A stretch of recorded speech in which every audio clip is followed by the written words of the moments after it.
Family Europe जाकर काम करना, खास करके शेंजन कंट्री में जाकर के वर्क वीजा लेकर के काम करना हर किसी का ड्रीम होता है, लेकिन इसको पूरा करना आसान नहीं है। लेकिन आज के इस वीडियो में इस ड्रीम को इस वीडियो को देख करके और इस वीडियो को सुन करके आप अपना ड्रीम एक तरह से पूरा कर सकते हो। लेकिन अगर आप इसमें थोड़ा सा अपना एफर्ट्स लगा देंगे तो आप भी शेंजन कंट्री में एंट्री कर सकते हैं। इस वीडियो को देख करके और सारी डिटेल्स को समझकर और एक गोल बनाएंगे तो आप इस वीडियो से एक शेंजन कंट्री में एंट्री कम से कम तो कर सकते हैं विथ वर्क वीजा के साथ। प्रॉब्लम जो होती है वर्क वीजा लेना, वर्क परमिट लेना, उसके बाद जब आप सब कुछ डॉक्यूमेंट्स देने के बाद अप्लाई करते हैं, अपॉइंटमेंट लेते हैं, तो इन सब चीज़ों को लेते लेते क्या होता है, कहीं ना कहीं आप लोग थक जाते हैं, सभी लोग थक जाते हैं और अपने ड्रीम को अधूरा ही छोड़ देते हैं। लेकिन जो इस वीडियो में मैं आपको बता रही हूँ, इस वीडियो से आपका इस प्रॉब्लम का सोल्यूशन जो है निकल सकता है, क्योंकि इसमें आपको ना तो कहीं आपको आईलेट्स चाहिए, ना ही कोई डिग्री डिप्लोमा चाहिए, ना ही कोई रिक्वायरमेंट्स चाहिए, ना ही कोई क्वालिफिकेशन चाहिए, कुछ भी नहीं चाहिए। बस आपको डायरेक्ट अप्लाई करना है वर्क परमिट के लिए, वीजा के लिए अप्लाई करना है। क्योंकि जो ये ड्रीम आपका पूरा करेगी, जो कंट्री आपका ये ड्रीम पूरा करेगी, वो कंट्री है क्रोएशिया। क्योंकि अभी तक आप लोग पोलैंड के पीछे लगे हैं, पोलैंड के लिए भी आप अप्लाई कीजिए, बट अभी जो सामने है उसको देखिए, सारा काम करते हुए आप इसको भी देखिए, कहीं ना कहीं आपका जो लक है आपका साथ देगा ही देगा। सबसे इम्पोर्टेंट डॉक्यूमेंट जो होता है बैंक स्टेटमेंट, तो आपको इस वर्क परमिट को लेने के लिए बैंक स्टेटमेंट की भी जरूरत नहीं है। तो क्रोएशिया जो कि एक यूरोपियन कंट्री है और शेंजन जोन में आती है, तो इस कंट्री ने सीजनल वर्क परमिट को इशू किया है नॉन ईयू नेशनल्स के लिए, नॉन ईयू सिटीजन्स के लिए।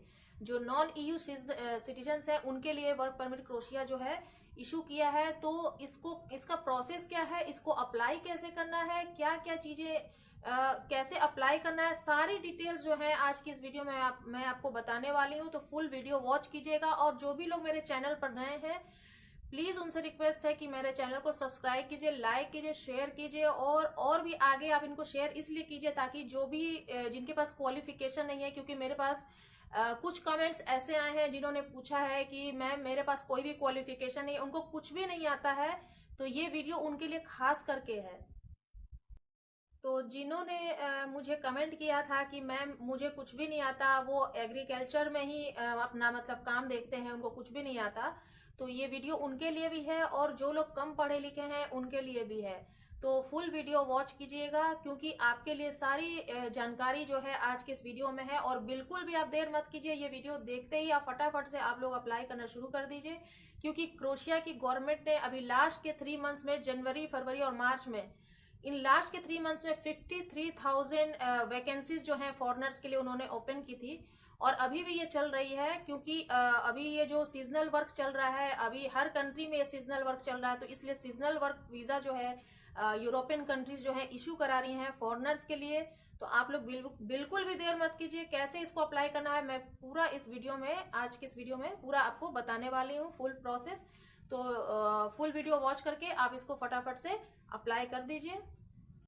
सीजनल वर्क वीजा में भी 2 डिफरेंट कैटेगरीज होती हैं। तो क्रोएशियन गवर्नमेंट ने अभी वर्क वीजा और वर्क परमिट को लेकर एक कुछ नई पॉलिसीज लेकर आई हैं अपने एम्प्लॉयर्स के लिए वर्क परमिट से रिलेटेड, ताकि उनको और भी आसानी हो जाए और भी वो फ्लेक्सिबिलिटी हो करके वर्क परमिट इशू कर सके फॉरेनर्स को।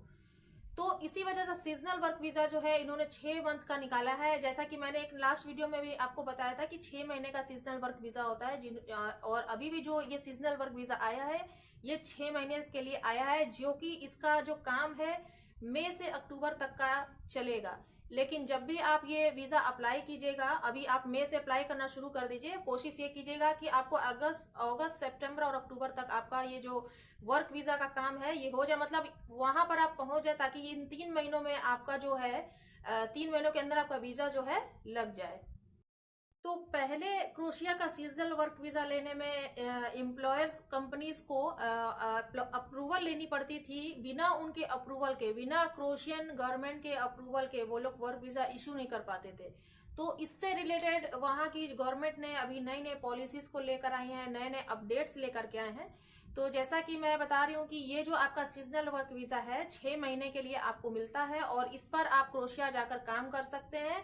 और साथ ही साथ जिस कंपनी में आप काम करेंगे, जो भी आप जॉब करेंगे, उस कंपनी के अंदर रहते हुए आप जॉब को भी चेंज कर सकते हैं और साथ ही साथ आप कंपनी भी चेंज कर सकते हैं। जॉब चेंज करेंगे तो ऑटोमेटिक कंपनी भी चेंज हो जाएगी। और आप साथ साथ अगर चेंज नहीं भी करना चाहते हैं तो आप इस वर्क वीजा को एक्सटेंड करके भी आप आगे का काम जो है अपना वो कर सकते हैं, मतलब कि आप वहां रुक सकते हैं। पोलैंड की तरह इतना टफ नहीं होता है, क्रोएशिया की गवर्नमेंट इतनी स्ट्रिक्ट नहीं है। सेम कंपनी में रहते हुए अगर आपको जॉब दूसरी जगह जॉब लेनी है तो आप सेम कंपनी में रहते हुए दूसरी भी जॉब आप ज्वाइन कर सकते हैं। और ये गवर्नमेंट, क्रोएशिया गवर्नमेंट की तरफ से जो है ये सर्टेन मतलब कि ओपन जॉब ऑफर है जिसको आप चेंज भी कर सकते हैं। जैसे मान लीजिए कि कोई काम आपको समझ में नहीं आ रहा है और ये काम आपको करने का मन नहीं है तो आप उस जॉब को चेंज भी कर सकते हैं वहीं रह करके। और अदरवाइज आपको और भी काम करना है, मतलब कि और भी आपको वहां रहने का मन है तो आप अपने वर्क वीजा को एक्सटेंड भी कर सकते हैं। तो ये सब नई नई जो पॉलिसीज हैं अभी क्रोएशियन गवर्नमेंट जो है लेकर के आई है। तो जैसा कि मैं बता रही हूँ कि जो भी अभी जॉब ऑफर आई है मैं आपको इस वीडियो में पूरा बताऊंगी कि आप उसको अप्लाई कर दीजिए और फटाफट से आप अपनी कंट्री से बाहर निकलिए और अपने फ्यूचर को सिक्योर कीजिए। क्योंकि कुछ नहीं से कुछ तो बेहतर होता है। तो फिलहाल अभी जो सामने आ रहा है उसको पहले आप देखिए, सारा काम करते हुए आप उसको देख सकते हैं। एक बार अगर आपकी यूरोप में एंट्री हो गई ना तो सेंजन कंट्री में जो कि 29 कंट्रीज है, आप अंदर ही अंदर आप उसमें मूव हो सकते हैं, जो कि बहुत ही एक अच्छी अपॉर्चुनिटी होती है सीजनल वर्क वीजा। और खास करके क्रोएशिया की इतनी अच्छी अपॉर्चुनिटीज है तो इसको आप लोग बिल्कुल भी मत मिस कीजिएगा। इन अपॉर्चुनिटीज को आप ले करके आप बाहर निकल सकते हैं, लेकिन वहां पहुंचना मुश्किल है। तो आपको एक ऑफर दिया जा रहा है कि आप वहां से निकल करके सबसे पहले आप इन कंट्रीज में मूव हो जाइए ताकि आगे का रास्ता जो है आपके लिए ओपन हो जाए, इजी तरीके से ओपन हो जाएगा। क्योंकि क्रोएशियन गवर्नमेंट ने जो बता दिया है कि आप एक ही कंपनी में रह करके आप एक्सटेंड कर सकते हैं वर्क वीजा को, तो ये सबसे बड़ा बेनिफिट जो है आपको मिल रहा है। तो अब ये किस सेक्टर में ये जो जॉब सीजनल वर्क वीजा को मतलब निकाला गया है, तो ये है एग्रीकल्चर सेक्टर में, हॉस्पिटैलिटी में है, टूरिज्म सेक्टर में है और ये फॉरेस्ट्री सेक्टर में है। तो एक बार आप इस सीजनल वर्क परमिट को अप्लाई करते हैं 3 महीने का, क्योंकि 6 महीने तक का है लेकिन आपको अप्लाई 3 महीने तक का ही करना है, जैसा कि मैंने मंथ अभी बताया। तो एक बार अप्लाई आप कर देंगे तो आपको किसी भी अप्रूवल की जरूरत नहीं पड़ती है। आपको कंपनी वर्क परमिट देगी विद इन 14 डेज के अंदर। तो आपको कुछ भी नहीं करना है, आपको रिक्वायरमेंट कुछ भी नहीं है, मतलब आपको कोई भी bank statement, qualification, IELTS, educational qualification कुछ भी आपको इशू नहीं कराना है। सिर्फ आपको वर्क परमिट के लिए अप्लाई करना है, जो कि कंपनी ही आपको वर्क परमिट देगी। तो कोई भी प्रॉब्लम नहीं होना चाहिए, बहुत ही इजी एंड फास्ट प्रोसेस है। तो आप लोग देख करके इसको फटाफट से अप्लाई कर दीजिए। तो 14 डेज के अंदर जो ये आपको वर्क परमिट इशू किया जाएगा तो इसको आपको खुद अप्लाई नहीं करना है, ये वो कंपनीज अप्लाई करेंगी जो आपको वर्क परमिट देगी, जो आपको जॉब देगी। तो ये वही आपको वर्क परमिट अप्लाई जो है आपकी तरफ से आपके बिहाफ पर वो करेगी। तो आपको वो कंपनी कैसे मिलेगी जो आपको वर्क परमिट निकलवा करके देगी, तो वो भी मैं इस वीडियो में बताऊंगी कि आपको कैसे वर्क परमिट मिलेगा, जिसको आप समझ करके मतलब आपको वो कंपनी जो है आपको वर्क परमिट इशू कराएगी। उसके बाद आप अपनी कंट्री से वर्क वीजा के लिए अप्लाई कीजिएगा। जिन्होंने आपको वर्क परमिट इशू किया है तो उसके बेसिस पर आप अपना वर्क वीजा जो है सीजनल वर्क वीजा उसको आप अप्लाई कर सकते हैं।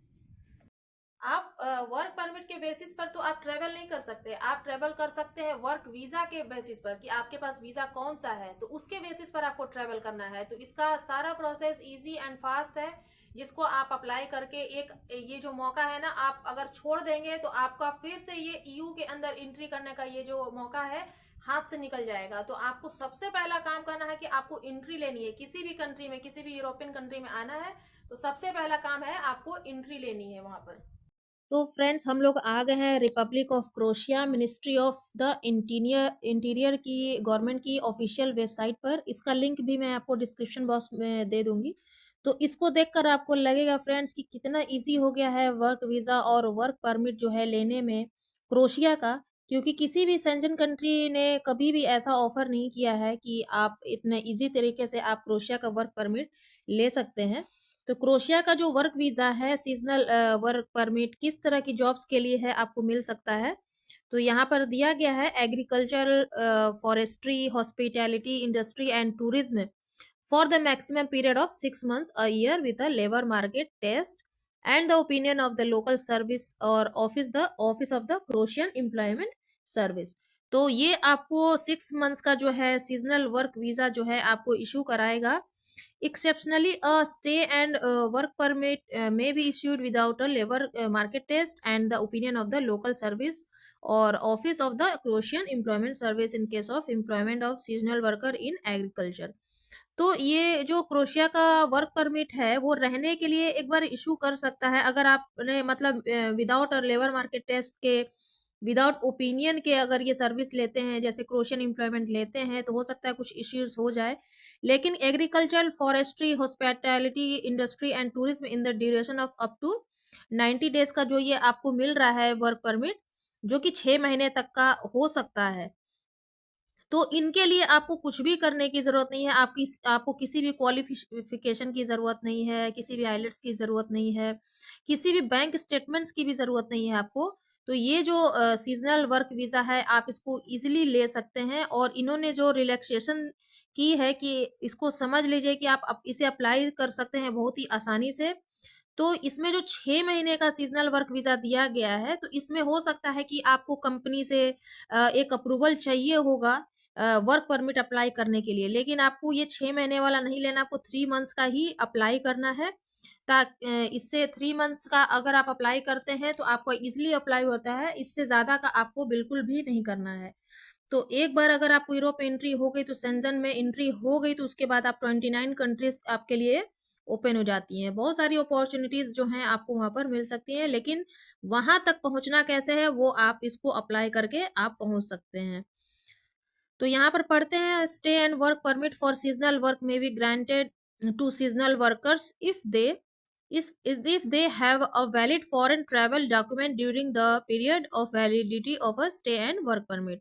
अगर उनके पास वैलिड ट्रैवल डॉक्यूमेंट है तो वो लोग क्या कर सकते हैं, इस वर्क परमिट को ले सकते हैं। इसमें ट्रैवल डॉक्यूमेंट जो बोला जा रहा है तो इसमें आपका पासपोर्ट चाहिए। नेक्स्ट है इसमें have a valid contract of employment, तो आपको एक वैलिड एम्प्लॉयमेंट कॉन्ट्रैक्ट चाहिए जो कि आपको आपकी कंपनी देगी। और आपका वर्क परमिट जो है उसके बाद दे रहा है यहाँ पर have been provided appropriate accommodation, मतलब आपको कंपनी ही इसमें आपको प्रोवाइड करती है अकोमोडेशन। तो प्रूफ ऑफ अकोमोडेशन जो है वो आपको कंपनी ही प्रोवाइड करेगी और ये आपको एम्प्लॉयमेंट कॉन्ट्रैक्ट से ही आपको कंपनीज जो है आपको लिख कर देती है सीजनल वर्कर्स को। फोर्थ में है are not considered threat for public policy national security and public health. तो इसमें क्या कह रहा है कि आपका कोई भी क्रिमिनल रिकॉर्ड जो है ये नहीं होना चाहिए। आपका पुलिस वेरिफिकेशन होना चाहिए, लेकिन कोई भी क्रिमिनल रिकॉर्ड रहता है तो आपको ये वर्क परमिट नहीं मिल सकता है। Have not been banned entry and stay in EEA or republic of crochet, मतलब कि किसी भी कंट्री में जैसे पहले कभी आपने अप्लाई किया हो तो कि उसमें आपका बैन नहीं होना चाहिए और रिपब्लिक ऑफ क्रोशिया से भी ये कोई बैन नहीं होना चाहिए। Proof they have not been convicted by a final ruling of any criminal offences. तो जैसा कि मैंने बताया कि कोई भी आपका क्रिमिनल रिकॉर्ड नहीं होना चाहिए आपकी होम कंट्री की। नीचे देखते हैं यहाँ पर क्या लिखा है, the following is considered age appropriate accommodation. यहाँ पर अकोमोडेशन के बारे में दिया गया है कि accommodation in a fixed structure that has to have toilet which needs to be physically separated from the sleeping and living premises। तो यहाँ पर अकोमोडेशन जिसको जिसको मिलती है तो उसमें मतलब एक फिक्स्ड स्ट्रक्चर में आपको अकोमोडेशन मिलेगा जिसमें कि आपको टॉयलेट्स जो है यूज कर सकते हैं अलग अलग, आपको सेपरेट सोने के लिए और सेपरेट रहने के लिए आपको प्रेमिसेस दिए जाएंगे। Accommodation in a facility where running water heating and electricity have been provided. तो आपको ऐसा अकोमोडेशन मिलेगा जिसमें कि सारी फैसिलिटीज हो, जैसे कि पानी हमेशा आता रहे, हीटर जो यहाँ पे सर्दी पड़ती है तो हीटर हमेशा रहे और जो गर्मियाँ पड़ती हैं तो गर्मी के लिए इलेक्ट्रिसिटी बराबर आपको प्रोवाइड मिलती रहनी चाहिए, मतलब प्रोवाइड किया जा सके। थर्ड में है accommodation which meets other health and hygiene living condition in line with special regulation. तो आपको एकोमोडेशन जो आपको दिया जाएगा वो आपके हेल्थ से भी रिलेटेड होगा कि कहीं भी गंदगी नहीं होनी चाहिए, हर जगह साफ सुथरा होना चाहिए, तो सभी नियमों का पालन होते रहना चाहिए। और नीचे दिया है अ मैक्सिमम ऑफ 6 वर्कर्स में stay at premises intended for sleeping, living and food preparation. तो एक साथ जो है मैक्सिमम 6 वर्कर्स एक साथ रह सकते हैं उस मतलब फ्लैट रूम जो भी दिया जाएगा रहने के लिए, एक साथ रह सकते हैं, सो सकते हैं और फूड प्रिपेयर कर सकते हैं। The equipment and appliances at the premises must not be worn out or damaged and they should be functional। तो जो भी आपको दिया जाएगा अप्लायंसेस आपको प्रेमिसेस में जो है आपको एकोमोडेशन मिलेगा वो सब कुछ रनिंग में रहना चाहिए। आप लोग जो है अगर मिलता है ऐसा कुछ तो कोई भी डैमेज नहीं होना चाहिए। वो सब कुछ जैसा वो लोग देते हैं फंक्शनल, तो उसी तरह से आपको फंक्शनल उनको वापस भी करना पड़ेगा। तो ऐसा कुछ भी डैमेज नहीं होना चाहिए।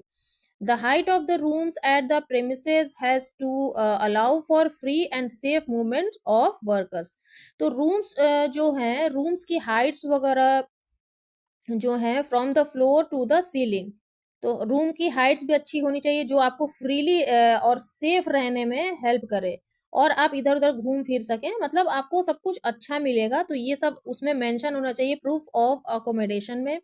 नेक्स्ट नीचे लिखा है male and female sleeping quarters have to be physically separated. जैसे मेल फीमेल अगर वर्कर्स हैं तो सब उन दोनों को क्या होगा, फिजिकली सेपरेटेड मिलेगा rooms. Unless they are family members who are seasonal workers, अगर एक ही फैमिली के मेंबर हैं तो वो लोग एक साथ रह सकते हैं, सीजनल वर्कर्स जो हैं। Premises for food preparation have to be positioned in such a way as to allow individual food preparation। तो मतलब फूड प्रिपरेशन जो है वो सब सब लोग इंडिविजुअल कर सकते हैं। मतलब यहाँ पर देखिए अलाउ लिखा है, allow individual food preparation, allow होता है वो इंडिविजुअल फूड प्रिपेयर करने के लिए। The minimum space to be provided for the accommodation of a single seasonal worker has to be 14 metre square. तो यहाँ पर ये जो दे रहा है मिनिमम स्पेस कितनी होनी चाहिए, जो आपको अकोमोडेशन प्रोवाइड की जा रही है उसका मिनिमम स्पेशल जो सीजनल वर्कर हैं सिंगल जो लोग रहने वाले हैं उनका मिनिमम स्पेस कितना होना चाहिए, इंक्लूडिंग उसमें क्या क्या होगा, स्लीपिंग क्वार्टर्स रहेंगे, प्रीमिसेस फॉर फूड प्रिपरेशन के लिए एंड सैनिटरी फैसिलिटीज के लिए मिनिमम 14 मीटर स्क्वायर का रूम होना चाहिए। तो यहाँ पर देखिए नंबर ऑफ पर्सन भी दिया है कि कितने लोग रहेंगे तो कितने कितने स्पेस का रूम होना चाहिए, कितना मीटर स्क्वायर का रूम होना चाहिए वर्कर्स के लिए। तो अगर अगर एक पर्सन है सिंगल रह रहा है तो 14 मीटर स्क्वायर का उनको रूम जो है प्रोवाइड किया जाएगा। 2 लोग रह रहे हैं तो 20 मीटर स्क्वायर का उनको रूम प्रोवाइड किया जाएगा। 3 लोग हैं तो 26 मीटर स्क्वायर का रूम प्रोवाइड किया जाएगा।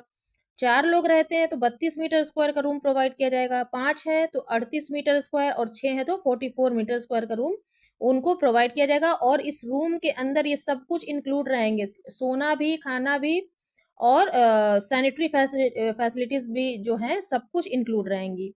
If the accommodation is arrange by or through the employer the cost of accommodation. तो ये जो अकोमोडेशन जो एम्प्लॉयर के थ्रू अरेंज किया जाएगा तो उनका अकोमोडेशन का कॉस्ट क्या रहेगा ये नीचे दिया गया है। Has to be proportionate to the amount of salary of seasonal worker and must not exceed 30% net salary amount, nor should it be automatically deducted from the salary. तो ये आपकी सैलरी से कट नहीं होगा बल्कि 30% और बढ़ा करके आपको दिया जाएगा ताकि आप अकोमोडेशन का भी उसमें इंक्लूड कर सके। नीचे दिया है the employer has to provide the seasonal worker with a rental contract or an equivalent document clearly stating the rental condition for the accommodation.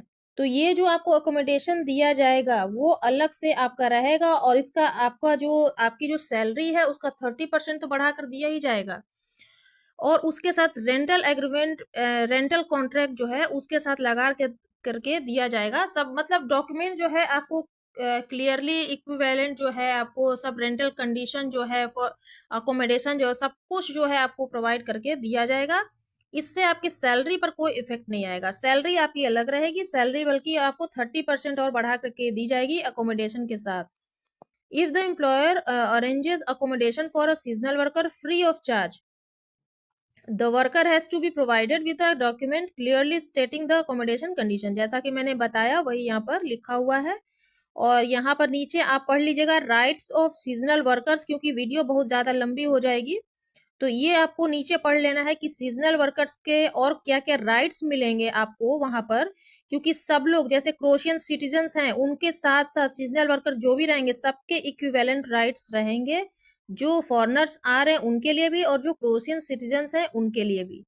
तो ये सब कुछ आपको राइट्स जो हैं जो मिलेंगे जो यहाँ के सिटीजन्स को मिलते हैं। The application for the extension of a stay and work permit for seasonal work is submitted at a police station no longer than 15 days before the current permit expires। तो यहाँ पर दिया गया कि अगर आपका वर्क परमिट एक्सपायर हो रहा है तो एक्सपायर होने से 15 दिन पहले आपको पुलिस स्टेशन में आपको इसकी इंफॉर्मेशन देनी होगी कि आपका जो वर्क परमिट है वो आपका एक्सपायर हो रहा है। तो ये सब कुछ आप ध्यान से पढ़ लीजिएगा कि कैसे आपको करना है, जो कि ईज़ी है, आप इसको अप्लाई कर दीजिए, इसको टाइम वेस्ट मत कीजिए। सीज़नल वर्कर्स में once in a 6 month period of year extend their stay and work permit for seasonal work with the same or same other employer. तो ये सीज़नल वर्कर जो हैं वो 6 मंथ्स के अंदर रह के उसी कंपनी के अंदर रह करके भी एक्सटेंड करवा सकते हैं अपना वर्क परमिट। सेम यहाँ लिखा हुआ है work with the same or same other employer. आप उसी एम्प्लॉयर के साथ भी काम कर सकते हैं या फिर उस एम्प्लॉयर को आप चेंज करके भी आप अपना वर्क चेंज कर सकते हैं। तो नीचे जो राइट्स दिए गए हैं जुडिशियल प्रोटेक्शन जो दी गई हैं इसको आप पूरा पढ़ लीजिएगा। अब चलते हैं हम लोग कि हमें इसको अप्लाई कैसे करना है। तो अब फ्रेंड्स आ गए हम लोग अपनी दूसरी वेबसाइट पर जो कि है europeobserver.net और इस पर इसका लिंक मैं आपको डिस्क्रिप्शन में दे दूंगी। यहाँ पर देखिए ओपन हो गया है और ये दिख रहा है seasonal jobs in Europe summer 2025 और यहाँ पर देखिए crochet tourism and hospitality seasonal jobs के लिए यहाँ पर लिखा हुआ है। यहाँ पर दिया हुआ साइड में work permit sponsored apply now, तो यहाँ पर हम क्लिक करेंगे। इस तरह से आप क्लिक करेंगे तो ये ऐसे ओपन हो जाएगा। अभी यहाँ पर ऐड आ रहा है तो ऐड को आप हटा दीजिए। उसके बाद यहाँ पर देखिए इस तरह से ओपन हो जाएगा ये यूरोप ऑब्जर्वर में और यहाँ पर लिखा है seasonal tourism and hospitality job in crochet summer 2025। इसको आपको पढ़ना है और कैसे अप्लाई करना है इसको आपको देखना है। यहाँ पर लिखा हुआ है ready to spend your summer by the sea come work in Croatia's top tourist destination. Croatia जो है टॉप टूरिस्ट डेस्टिनेशन है और यहाँ पर 730 सीजनल वर्कर्स को हायर करने के लिए ये वैकेंसीज निकाली गई हैं for hotels. 730 seasonal workers for hotels, restaurants, beach bars and resorts across the beautiful Adriatic coast. मतलब 730 जो है यहाँ पर ओपनिंग की गई है जो कि हायर करना है इनको इन सब जगहों पे जो कि दिया है होटल्स में, रेस्टोरेंट्स में, बीच बार्स में, रिजॉर्ट्स में और भी ब्यूटीफुल प्लेसेस पे उनको हायर करके यहाँ पर सबको लगाया जाएगा। तो यहाँ पर जॉब टाइटल है seasonal hospitality and tourism worker की और टाइप है आपका टेम्परेरी या सीजनल। तो सीजनल वर्कर के लिए ही निकला हुआ है जैसा कि यहाँ पर ऊपर लिखा है हेडिंग में। लोकेशन है coastal towns and island across crochet. और ये जो है आपको कब अप्लाई करना है, ये मई टू अक्टूबर तक इसकी वैकेंसी है।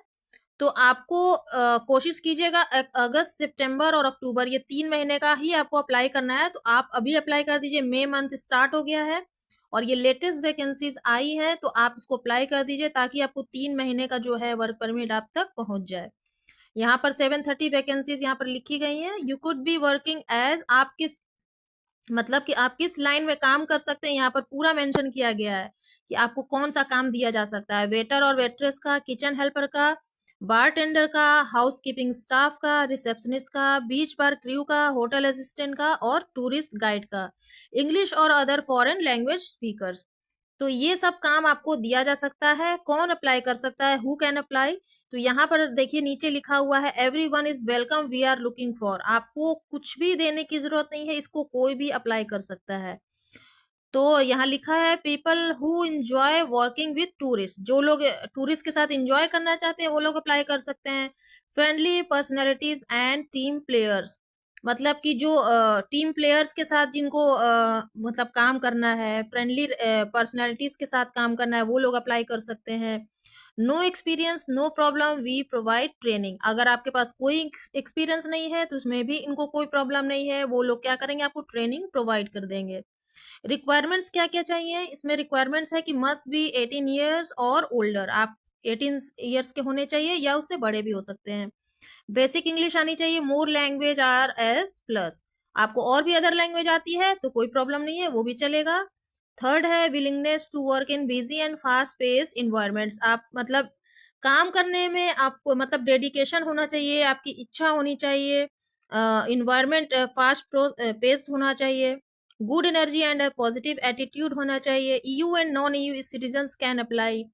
ईयू के लोग भी अप्लाई कर सकते हैं, नॉन ईयू के लिए तो ओपन है ही ये vacancy. Work permits are supported, work permit आपको दिया जाएगा। Why work in Croatia. Croatia is one of the most popular summer destination in Europe, क्योंकि समर आने वाला है अभी यहाँ पे, तो इसीलिए ये मोस्ट पॉपुलर डेस्टिनेशन है। इस वजह से ये वैकेंसीज जो है निकाली गई हैं। Working year gives you the chance, आपको एक चांस दिया जा रहा है जो कि बहुत अच्छा आपके लिए गोल्डन चांस है, तो आप इसको छोड़िए मत, इसको जल्दी से जल्दी अप्लाई कर दीजिए। Live by the sea, meet people from all over the world, earn a fair salary hourly or monthly depending on role. आपका जैसा रोल रहेगा आपको आवरली और मंथली आपको पे किया जाएगा। Enjoy Croatian food culture and sunshine, तो आपको ये सब कुछ मिलेगा, सब कुछ आप इंजॉय कर सकते हैं। व्हाट्स इंक्लूड, और क्या क्या आपको दिया जा रहा है, अकोमोडेशन दिया जा रहा है, प्रोवाइडेड और अरेंज बाय एम्प्लॉयर। तो ये सब अकोमोडेशन भी जैसा कि मैंने पढ़ के बताया है, सब कुछ आपको एम्प्लॉयर के थ्रू अरेंज कर दिया जाएगा। मील्स दिया जाएगा, in many cases meals are include during shifts, मतलब शिफ्ट्स में आपको कब चाहिए तो मील्स आपको प्रोवाइड कर दिया जाएगा। Work permit support help with document for non EU workers, तो आपको नॉन ईयू वर्कर्स के लिए उनको डॉक्यूमेंट्स प्रोवाइड करनी होगी। एक्स्ट्रा पे, over time and weekend bonuses, आपको एक्स्ट्रा पे भी किया जाएगा, अगर आप ओवर टाइम करना चाहते हैं तो भी पे किया जाएगा, और वीकेंड बोनस भी आपको मिलेगा। आपको अप्लाई कैसे करना यहाँ पर दिया गया, how to apply, all application must be submitted through the official application form below. तो नीचे आपको कैसे अप्लाई करना है, अगर आपको होटल जॉब्स के लिए अप्लाई करना है तो यहाँ पर दिया गया है, हॉस्पिटैलिटी के लिए अप्लाई करना है तो नीचे इस पर क्लिक करके आपको अप्लाई करना होगा। और यहाँ पर देखिए लिखा है don't wait positions are limited, आप वेट मत कीजिए, जल्दी से जल्दी अप्लाई कर दीजिए, लेकिन इसमें कोई एप्लीकेशन की डेडलाइन नहीं दी गई है। ये जब तक मतलब ये एप्लीकेशन होगी जब तक इनकी 730 वैकेंसीज जो हैं फिल नहीं हो जाएंगी। जॉब ड्यूरेशन जो है आपकी रहेगी मई टू अक्टूबर तक। वाई चूज अस, ये आपको देना है। We are a trusted group of recruitment agencies across Europe and we have been helping seasonal workers to work in Europe countries for year. तो ये आपको क्यों चूज कर रहे हैं, यहाँ पर आपको रीजन देना होगा। Simple and clear application process है, या गारंटीड फेयर वर्किंग कंडीशन है, गारंटीड ऑन टाइम सैलरीज है, support every step by the way from paper work to setting, या no payment would be charged from the job seeker. तो ये सब जो reasons हैं आप क्यों चूज कर रहे हैं, इनमें से कोई भी रीजन आप दे सकते हैं। तो आपको अप्लाई कैसे करना है, यहाँ पर देखिए नीचे दिया गया apply here. Apply tourism and hospitality job in Croatian summer 2025। यहाँ पे आपको नेम देना, फर्स्ट नेम और लास्ट नेम। ईमेल एड्रेस आपको अपना प्रोवाइड करना है। How did you here about us, आपने इसके बारे में कहाँ से सुना है, फ्रेंड्स और एंड कलीग से, एडवर्टाइजमेंट से, सोशल मीडिया और न्यूज से। तो ये रीजन आपको देना है। जेंडर जो है आपका जो है वो दे सकते हैं। Country of your current residence, आप जहाँ रहते हैं वहाँ वो आप कंट्री सेलेक्ट करनी है। Country of your citizenship, citizenship आप कहाँ के हैं, मतलब कहाँ की नागरिकता है वो लिखनी है। इंग्लिश लैंग्वेज स्किल्स, मतलब कैसी है आपकी English, not good, basic, good, excellent कैसी है, वो आपको टिक मार्क करना है सब पे। एज बतानी है। ऑक्यूपेशन अभी आप क्या करते हैं वो बतानी है। Do you have experience in the select occupation, तो यहाँ पे आपको सेलेक्ट करना है, मतलब कि आपके पास कोई भी अलग एक्सपीरियंस है किसी ऑक्यूपेशन का, वो यस नो करना है। वर्क एक्सपीरियंस आपके पास कोई है तो वो सेलेक्ट कर लेना है। यहाँ पर सेलेक्ट करने के लिए देखिए दिया गया है कितने साल का है, 0 to 1, 1 to 2, 2 to 5। इसमें कोई भी अगर एक्सपीरियंस है आप तो यहाँ लिख सकते हैं। अदर स्किल्स कोई भी है तो इसमें आप मेंशन कर सकते हैं। Are you a resident of EU member country, अगर आप पहले से ईयू में कंट्री के मेंबर हैं तो वो यस नो कर देना है। Do you need a seasonal work permit, तो यस करना है। डू यू नीड अकोमोडेशन, अगर आपको चाहिए तो यस कर दीजिए। Do you have a valid driver's licence, है तो आप यस कर दीजिए, नहीं है तो नो कर दीजिए, क्योंकि यहाँ पर कौन सा एक्सेप्टेबल होगा लाइसेंस, ईयू का होगा, गल्फ का, इंटरनेशनल का, तो इसको आपको करना है। Why interested in tourism and hospitality job, जैसा कि ऊपर मैंने पढ़ के बताया है कि आप क्या उसका रीजन देंगे, तो यहाँ पर रीजन आप लिख सकते हैं। Important email CV and cover letter at Croatian summer job 2025 at europeobserver.net। अगर आप अपना CV और ईमेल जो है फटाफट से मेल कर दीजिए। यहाँ पर फर्स्ट वाला टिक कीजिएगा, I am going to send email now. तो जल्दी से जल्दी अप्लाई कर दीजिए। तो नाउ पर कर दीजिएगा, बाद में करेंगे तो लेटर कर देंगे। अगर आप CV नहीं है आपके पास तो ये क्रॉस वाला कर देंगे, नीचे वाला जो CV नहीं है। तो प्राइवेसी पॉलिसी जो है यहाँ पर टिक करना है और सबमिट कर देना है। यहाँ से नीचे आपका सब कुछ लास्ट हो जाता है। तो इस तरह से आपको इस फॉर्म को फिल करना है और आपको अप्लाई करना है। फ्रेंड्स, आपका कोई भी क्वेश्चन है तो यहाँ पर देखिए नीचे लिखा हुआ है got questions, we are here to help, contact us any time. आपका कोई भी क्वेश्चन है तो यहाँ पर उनका ईमेल है, आप इस ईमेल पर अपना जो कोई भी क्वेश्चन है, कोई भी क्वेरी है तो इस ईमेल पर आप क्वेश्चंस को पोस्ट कर सकते हैं, ईमेल कर सकते हैं। तो आपको जो है एम्प्लॉयर की तरफ से आपको रिप्लाई आ जाएगा। तो इस बात को ध्यान रखिएगा कि कोई भी क्वेश्चन आपका है तो यहाँ पर ईमेल दिया हुआ है crochet summer jobs 2025@europeobserver .net। इस पर आप अपना क्वेश्चन को है जो है पोस्ट कर सकते हैं, मेल कर सकते हैं। जो भी डॉक्यूमेंट्स है, बेसिक डॉक्यूमेंट जैसे कि आपका पासपोर्ट वगैरह होता है, बाकी तो जो भी कंपनी आपको सीजनल वर्क वीजा अगर आप अप्लाई करेंगे तो कंपनी जो आपको इशू कराएगी वो सारे डॉक्यूमेंट्स आपको जब वीजा लेने जाएंगे तो वही सब आपको अटैच करके लगाने होते हैं, जो कि मैंने इस वीडियो में अभी बता दिया है। अगर आपने ठीक से वॉच किया है तो बेटर है, बट इस वीडियो मैंने बता दिया है और मैंने इसका लिंक भी डिस्क्रिप्शन में डाल दिया है। आप वहां पर जा करके चेक कर लीजिएगा कि कौन कौन से डॉक्यूमेंट जो है आपको अटैच करके इस वीजा के लिए आपको लगाने हैं। तो ये गोल्डन अपॉर्चुनिटी जो क्रोशियन गवर्नमेंट ने आपके लिए निकाली है, इसको बिल्कुल भी मत मिस कीजिए। अगर आपका सिलेक्शन हो जाता है तो आपका जो वर्क परमिट है वो फ्री में मिलेगा आपको। और इसको अप्लाई करने के लिए इसका जो वीजा का फी है, अपनी कंट्री से जब आप अप्लाई करेंगे तो इसका वीजा का फी है 60 से 80 यूरो तक इसकी फीस होती है। तो कोई भी प्रॉब्लम वाली बात नहीं है, आप इसको इजिली अप्लाई कर सकते हैं और अपना फ्यूचर जो है बना सकते हैं। फ्रेंड्स, इसके लिए सभी लोग एलिजिबल हैं, क्योंकि इसमें कोई भी क्वालिफिकेशन मैंडेटरी नहीं की गई है कि आपको ये चीजें आपको देनी है या दिखानी है। इसलिए ये आपके लिए गोल्डन अपॉर्चुनिटी है, जिसको आप जरूर से जरूर ट्राई कीजिए। अगर आपने किसी और भी कंट्री के लिए अप्लाई किया है फिर भी आप इसको अप्लाई कर दीजिए, क्योंकि लक जो होता है, लक आजमाना पड़ता है। तो आप इस लक को आजमाइए, हो सकता है आपका लक जो है क्रोशिया के लिए लग जाए। तो इसी वजह से मैं बता रही हूँ कि टाइम वेस्ट मत कीजिए। अगर आपने किसी और कंट्री के लिए अप्लाई किया है फिर भी आप इसको अप्लाई कर दीजिए, क्योंकि कहीं भी आपकी जॉब लग सकती है और किसी भी कंट्री में आप एंट्री कर सकते हैं। तो एंट्री करना मेन पर्पस होता है। तो आई होप इस वीडियो को देख करके आपको बहुत ही अच्छी हेल्प मिलेगी, और जो लोग पढ़े लिखे नहीं हैं उनके लिए तो ये बहुत ही अच्छी अपॉर्चुनिटी है। तो वीडियो अच्छी लगी तो एक लाइक कीजिएगा, और चैनल पर नए तो सब्सक्राइब जरूर कीजिएगा। बहुत से लोगों ने सब्सक्राइब नहीं किया है तो प्लीज सब्सक्राइब जरूर कीजिए और मुझे सपोर्ट कीजिए। तो फ्रेंड्स, नए नए अपडेट के साथ मिलेंगे नए वीडियो में, जो आपके लिए बहुत ही हेल्पफुल इंफॉर्मेशन देगी और आपके लिए हेल्पफुल होगी। तो चलिए मिलेंगे नेक्स्ट वीडियो में, तब तक के लिए बाय बाय।